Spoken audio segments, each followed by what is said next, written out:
hari ini kita baca di Lukas ya, Bu. Kisah Para Rasul ya. Iya, iya Bu Meni, dibaca aja semua bergantian sampai ayat 40. Oh ya, Brut dipandu aja Bu, di mana?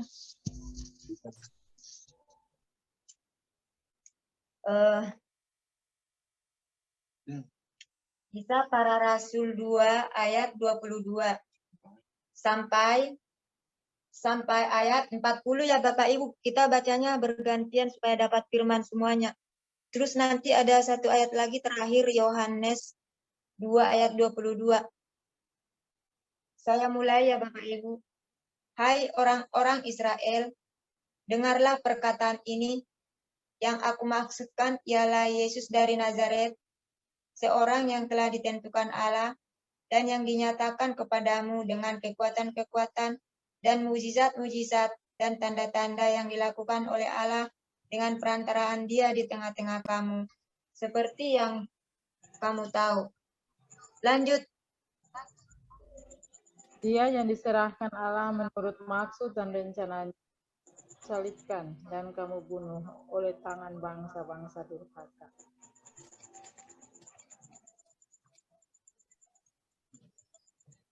Tetapi Allah membangkitkan dia dengan melepaskan dia dari sengsara maut, karena tidak mungkin ia tetap berada dalam kuasa maut itu.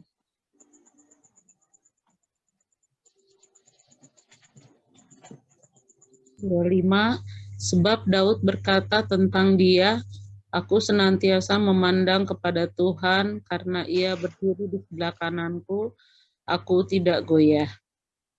Sebab itu hatiku bersukacita dan jiwaku bersorak-sorak, bahkan tubuhku akan diam dengan tenteram.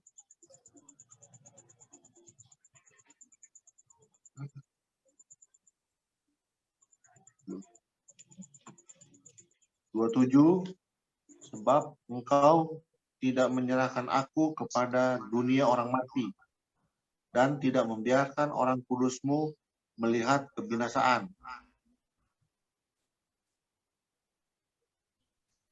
28. Engkau memberitahukan kepadaku jalan kehidupan. Engkau akan melimpahi aku dengan sukacita di hadapanmu. 29. Saudara-saudara, aku boleh berkata-kata dengan terus terang kepadamu tentang Daud, bapa bangsa kita. Ia telah mati dan dikuburkan, dan kuburannya masih ada pada kita sampai hari ini. 30. Tetapi ia adalah nabi dan ia tahu bahwa Allah telah berjanji kepadanya dengan mengangkat sumpah bahwa ia akan mendudukan seorang dari keturunan Daud sendiri di atas tahta.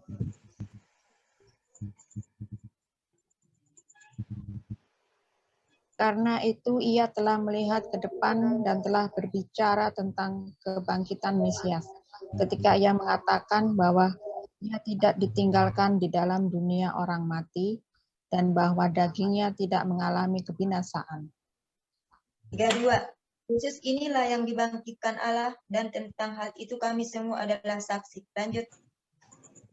33. Dan sesudah ia ditinggikan oleh tangan kanan Allah dan menerima Roh Kudus yang dijanjikan itu, maka dicurahkannya apa yang kamu lihat dan dengar di sini.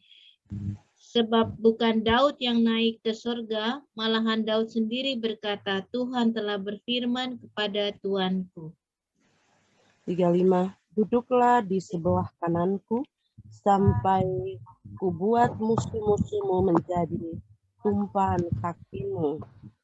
36. Jadi seluruh kaum Israel harus tahu dengan pasti bahwa Allah telah membuat Yesus yang kamu salibkan itu menjadi Tuhan dan Kristus. 37. Ketika mereka mendengar hal itu, hati mereka sangat terharu, Lalu mereka bertanya kepada Petrus, apakah yang harus kami perbuat, saudara-saudara? 38, jawab Petrus kepada mereka, bertobatlah dan hendaklah kamu masing-masing memberi dirimu dibaptis dalam nama Yesus Kristus untuk pengampunan dosamu, maka kamu akan menerima karunia Roh Kudus. Sebab bagi kamu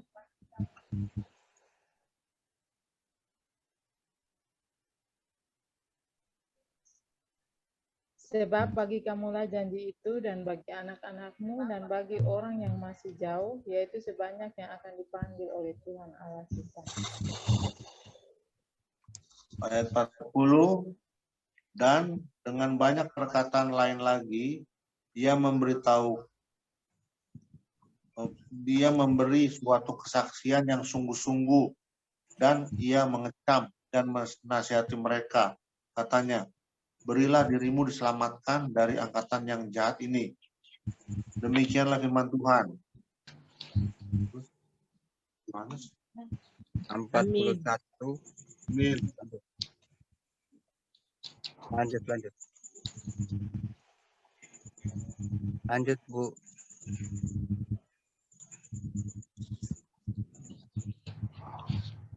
Berikutnya di Yohanes, Bapak Ibu, tapi nanti dulu kali ini dulu yang dibahas dulu nih yang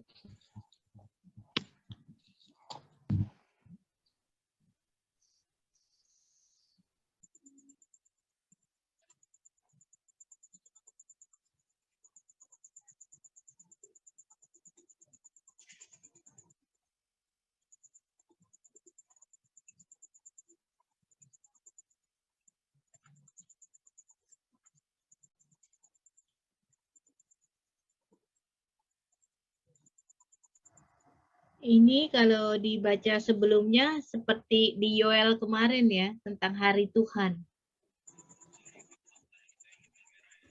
iya Bu Khotbah Lois, Petrus. ini ada hubungannya sih. Ada hubungannya juga Bu Lois.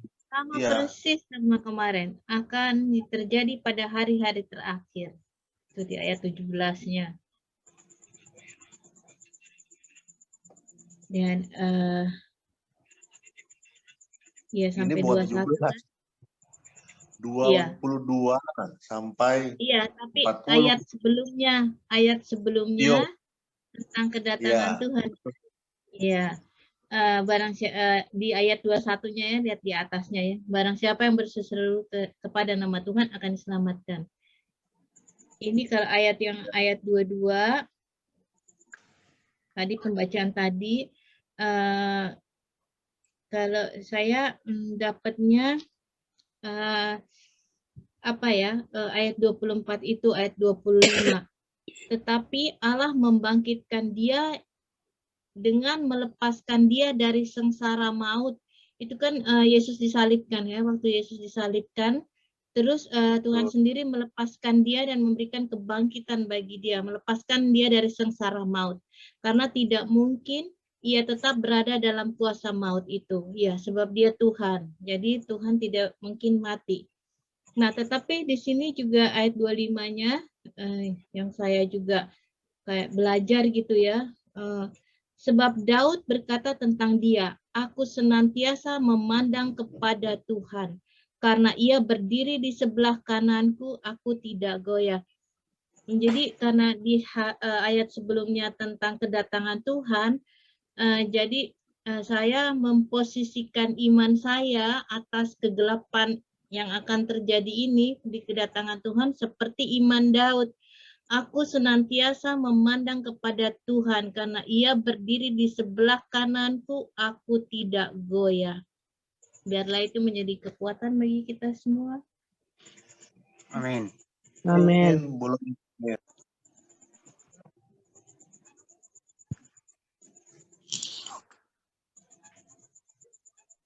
Amin. Iya, selamat malam, shalom. Di sini saya juga akan menambahkan,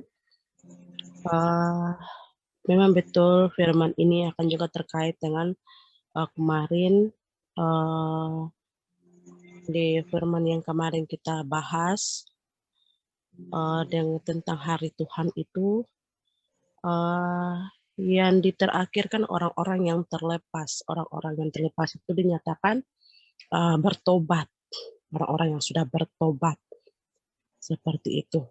Terlepas dari belenggu-belenggu ikatan-ikatan Lucifer itu, bahkan itu Isabella itu yang roh kesombongan, semua kan kita terlepas dari itu dan ada dalam pertobatan, dan puji Tuhan kita mendengar suara Roh Kudus itu. Dan di sini juga saya akan mengangkat ayat yang ke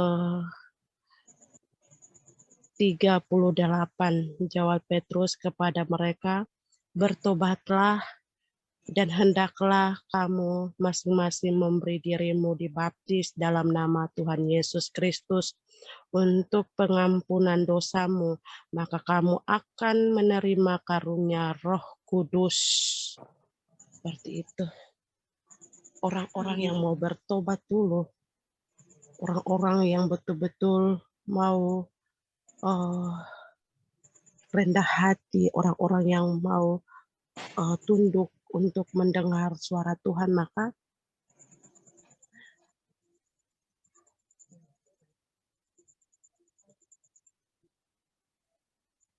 kita bisa mendengar suara Roh Kudus itu sendiri.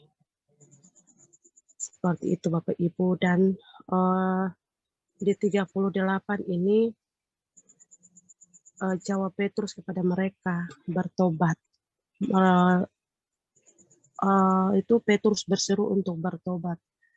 Petrus menjawab mereka harus bertobat. Saat ini juga posisikan kita juga sekarang ini kita selalu membilang untuk saudara-saudara kami untuk bertobat.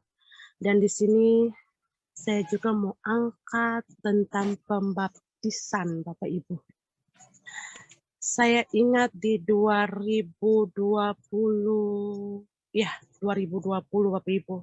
Di situ saya dapat tentang pembaptisan Bapak Ibu. Hal pertobatan terjadi baru ada pembaptisan Bapak Ibu. Di situ saya mendapatkan dari Bapa langsung Bapak Ibu. Di situ saya duduk di gereja ikut pembaptisan. Saat itu 2 anak kecil baptis Bapak Ibu. Di situ saya merasakan angin sepoi masuk. Dan di situ saya cuma gini. Saya kayak ayam patah sayap. Ayam patah sayap, diistilahkan ayam patah sayap. Langsung tuk, kayak gini Bapak Ibu. Dan disitulah terjadi penglihatan. Dan di situ Bapak membawa saya tentang perjalanannya Tuhan Yesus Kristus Bapak Ibu di 2000 tahun yang lalu Bapak Ibu. Di 2000 tahun yang lalu. Dan di situ waktu saya lihat itu Tuhan memang betul waktu dia berumur berapa bulan gitu Bapak Ibu.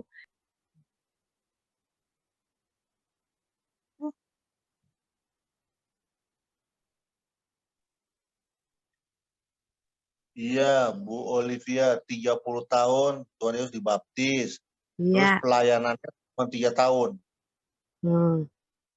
Di situ ketika Yohanes berseru untuk bertobat dan beri dirimu dibaptis, di situ Bapak membawa saya untuk melihat hal itu. Dan di saat itu Bapak bilang begini buat saya, anak-anak Anto ambil kertas, ditunjuk kertas kayak gini Bapak Ibu. Bukan kertas tapi kain Bapak Ibu. Anak-anak itu masih putih seperti ini.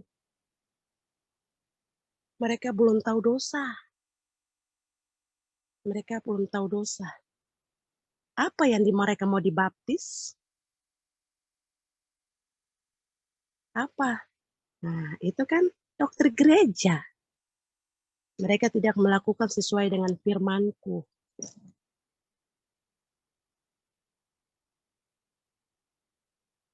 Di situ saya melihat ketika saya ada dalam gereja itu Bapak Ibu, ketika 2 anak kecil dibaptis Bapak Ibu. Semestinya mereka itu di penyerahan, disebut dengan penyerahan anak kepada Bapa, seperti itu. Baru ketika pembaptisan terjadi ketika ada pertobatan. Pertobatan, itu baru pembaptisan terjadi. Seperti itu, tapi kita sudah tradisi ya, terus tradisi dari sononya. Orang Jawa bilang dari sononya. Seperti itu Bapak Ibu. Terus saya mengerti. Saya mengerti ya, ternyata oh ya. Tapi saya tidak bisa berani bilang Bapak Ibu. Saya tidak berani bilang kebenaran itu. Dan di saat itu saya menceritakan, jujur saya menceritakan buat Ibu Margaret, dan Ibu Margaret bilang, ya betul, biar seru, agar jangan lagi mereka lakukan seperti itu. Ya karena Bapak bilang anak-anak ini masih putih, seperti kain ini, untuk kasih tunjuk. Mereka belum tahu dosa. Mereka belum tahu dosa. Apa yang mau dibaptis? Seperti itu Bapak Ibu. Seruan pertobatan yang kita lakukan saat ini, dan juga kemarin juga ayat firman yang kemarin, itu harus bertobat maka terlepas. Kita orang-orang yang disebut orang-orang terlepas. Bukan orang-orang yang berseru, Tuhan, Tuhan. Nah, sampai di Tuhan punya muka, Tuhan bilang, nyala engkau. Aku tidak mengenal engkau. Seperti itu. Dan firman ini juga terkait dengan seperti itu. Intinya kedatangan Tuhan itu Tuhan akan memberikan mujizat buat anak-anak Tuhan, bahkan penglihatan dan seruan pertobatan. Kita harus melakukan seruan pertobatan. Untuk apa kita merebut jiwa-jiwa itu? Seperti itu. Ya, itu saja dari saya di malam hari ini. Oh, terima kasih Bu Chan. Amin, amin, amin. Terima kasih. Amin. Sedikit. Terima kasih Bu Chan, Olivia. Ya, sama-sama. Tuhan berkati kita semua. Terima kasih banyak, Tuhan berkati. Ya, mohon maaf ya Bapak Ibu, tadi kecil lagi ini, jadi saya matikan kamera, terus saya ada sama seorang saudara lagi ini. Ya, saya mau sampaikan bahwa maaf, saya cerita pengalaman sesuai dengan yang Bu Jan Olive katakan. Saya itu dari SMA, saya sering ikuti gereja-gereja karismatik, kita kan GPM. Jadi saya itu, ayah saya itu menentang sekali untuk kita masuk untuk seperti itu, bahkan dibaptis. Jadi ketika saya itu ikut-ikut, pas mereka mau ajak saya baptis, saya itu ikut-ikutan, tidak mau, dan saya keluar. Selalu saja begitu Bapak Ibu. Tetapi satu ketika pada saat saya dituntun sendiri oleh Roh Kudus, melalui mempelainya, Ibunda Fei, mempelai tercantik, itu pada saat saya mulai melihat video-videonya, saya mulai hidup dalam pengenalan akan Tuhan, lebih dalam pertobatan, saya di bawah Tuhan, Tuhan itu datang kepada saya seperti ini, saudara-saudara, anakku, jika kamu mau menyerahkan diri hidupmu untuk aku, kamu harus lahir baru. Dan saya itu dituntun, Bapak itu sendiri mengatakan kepada saya harus cari hamba Tuhan dan saya harus baptis. Dan di situ saya ini menentang sekali itu, namanya baptisan silam, saudara-saudara. Tetapi itu Roh Kudus sendiri, Bapa sendiri yang berbicara kepada saya harus dibaptis, saya harus lahir baru. Dan di situ saya dituntun sendiri karena pada saat itu semua banyak hamba-hamba Tuhan sudah pakai tanda, dan saya dituntun sendiri untuk saya kembali ke tempat tugas saya di kampung itu yang daerah terpencil jauh. Ada hamba Tuhan yang memang menentang tanda binatang itu yang dipakai Tuhan luar biasa. Dan di sana saya lahir baru, saya dibaptis. Dan ketika pada saat saya dibaptis, saya melihat sorga itu terbuka, malaikat-malaikatnya itu bersukacita. Oh, pokoknya sukacita surga. Saya melihat itu banyak malaikat itu bersukacita, saudara-saudara. Itu saya belum saksikan itu dalam ini, tetapi itu pada saat ini saya diingatkan itu, saudara-saudara. Jadi sampai sehingga pada saat ini saya itu anak-anak saya tidak baptis, saudara-saudara. Pada saat saya sudah konfirmasi dengan saudara malaikat Mikael untuk anak-anak ini, yang anak saya yang sudah umur 12 tahun, katanya itu sudah boleh dibaptis itu. Jadi Ya, betul. Ya, jadi Tuhan itu sangat luar biasa dahsyat. Dan ketika itu saya, orang-orang di sana itu terheran-heran ya, karena saya sering ibadah-ibadah, karena saya juga sosok di sana kan kita itu guru, jadi mereka kaget. Dan hamba Tuhan, Bapak Pendeta itu kan katakan kepada saya, Ibu siap untuk dikucilkan di sini. Dan saya bilang saya tidak perlu manusia, karena ini Bapak sendiri yang suruh saya. Jadi itu luar biasa, saudara-saudara. Oh, pada saat itu sukacita surga itu, pada saat saya mau dibaptis dan mereka menyanyikan Roh Kudus hadir di sini itu, aduh saya luar biasa. Oh, saya itu seperti merasakan, luar biasa. Selama saya tidak pernah merasakan seperti itu. Pada saat saya masih hidup dalam dunia yang masih ikuti hawa nafsu duniawi. Dan disitulah Bapak Ibu ya, Tuhan membawa saya luar biasa. Pada saat itu saya mulai mendapat penglihatan, mimpi, itu saya dibawa Tuhan. Ya, Tuhan itu sangat baik. Saya manusia pendosa dan sangat berdosa, tapi ya sangat luar biasa cinta kasihnya dalam kehidupan kita, asalkan kita taat. Dan keluarga saya menentang itu, saudara-saudara. Dan bahkan saya ini disebut penyesat. Dan sampai saat ini juga saudara-saudara saya dikucilkan dari keluarga. Dan mereka itu sudah tidak anggap lagi bahwa saya ini ada dalam keluarga. Jadi begitu, saudara-saudara, mari kita tetap semangat mengikuti Yesus. Apapun yang mau dikatakan dunia, kita tetap dalam kebenaran, berjalan dalam kebenaran. Tuhan mau menyatakan itu untuk kita anak-anaknya yang rendah hati di akhir zaman ini. Karena saya ini tidak tahu berbicara, saya tidak sekolah Alkitab, saya tidak tahu apa-apa, hanya Roh Kudus saja, hanya Tuhan saja. Saya juga tidak mampu berbuat kebaikan, saya tidak bisa bersaksi dan berbicara apapun, saya ini bodoh. Tapi hanya Roh Kudus saja, semua hanya Tuhan saja. Sehingga kita ada sampai saat ini. Marilah kita saling merangkul dalam cinta kasih Tuhan. Kalau saya ada salah, saya ada yang tidak berkenan, Bapak Ibu silakan tegur saya, kita saling menasihati dalam cinta kasih Tuhan.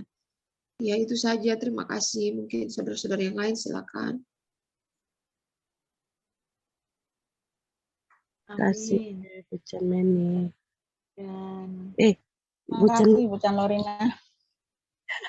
Bu Chan Lorina. Bukan Bu Chan Meni. Salah sebut.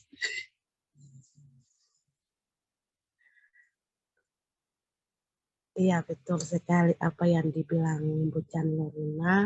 Saya juga dapat itu, langsung saya dituntun oleh Roh Kudus untuk baptis menyelam. Itu saya disuruh langsung di situ, di saat itu. Dan di situ saya dengan Sis Noni sama-sama dibaptis menyelam saat itu. Dan puji Tuhan, sukacita yang kita rasakan, dan di saat itu pun juga kita dikucilkan, sangat dikucilkan. Seperti itu. Seperti itu Bapak Ibu. Pak Josi Kak. Pak Josi, kita sama-sama datang selamat Pak Josi. Saya ada kendala juga, saya tahu Pak Josi juga, yang penting kita hanya bertugas saja. Kita saling membangun. Ya, tuh Pak Edi yang mau berdoa. Pak Edi, Ibu Margaret doa. Gimana Pak Edi berdoa? Belajar. Konco belajar. Oh iya, boleh juga lah nanti. Iya, ayo kita belajar. Tidak apa-apa Pak, ayo. Kita mau berdoa karena kita mau istirahat, ada sukacita. Ya. Sudah mau tutup. Iya. Jadi berdoa. Ya. Kita satu dalam doa. Terpuji-pujilah namamu Bapa Yesua Masya Elohim Yesus Kristus Tuhan. Terima kasih karena penjagaanmu dan perlindunganmu hingga detik ini kami di Zoom ini dalam keadaan sehat. Bapa, kami orang yang paling berdosa. Kasihanilah kami yang berdosa ini. Tuntunlah selalu kami pada jalan kebenaran-Mu, supaya Engkau datang kedua kali nanti. Kami bisa masuk dalam kerajaan 1000 tahun yang begitu megah yang Kau telah siapkan bagi kami, anak-anak-Mu. Bapa, bersihkan hati dan pikiran kami supaya sinar kemuliaan-Mu tetap bersinar di dalam diri kami masing-masing. Ampuni segala dosa-dosa kami ya Bapa. Semua kehidupan ini, tubuh, jiwa, dan roh ini hanya demi kemuliaan bagi-Mu saja. Hanya di dalam nama-Mu. Bapa Yesua Masya Elohim Yesus Kristus Tuhan, kami bermohon. Amin. Bapa kami yang berada dalam kerajaan surga, dikuduskanlah kiranya nama-Mu, datanglah kerajaan-Mu, jadilah kehendak-Mu di bumi seperti di surga. Berikanlah kami pada hari ini makanan kami yang secukupnya, dan ampunilah kiranya kesalahan kami seperti kami juga tahu mengampuni orang yang bersalah pada kami. Dan janganlah membawa kami pada pencobaan, melainkan lepaskanlah kami daripada yang jahat. Karena Engkaulah yang mempunyai kerajaan dan kuasa dan kemuliaan sampai selama-lamanya. Amin. Amin. Puji nama Yesus. Amin. Haleluya. Makasih. Kasih saudaraku semua. Bu Margaret, sering-sering ya masuk ya. Yes. Amin. Semuanya. Bapak Edi, Oli, Ayusi, Shalom. Diana, Ibu Kres, Kokna, Ibu Luis. Kres, Diana, semuanya. Wih, Bu Noni ini sudah ungu lagi malam ini. Hebat. Hebat. Berkati semuanya. Ya, tiap malam ada perubahan satu-satu Amin. Ya semuanya Bu Luis. Dan Bu Diana.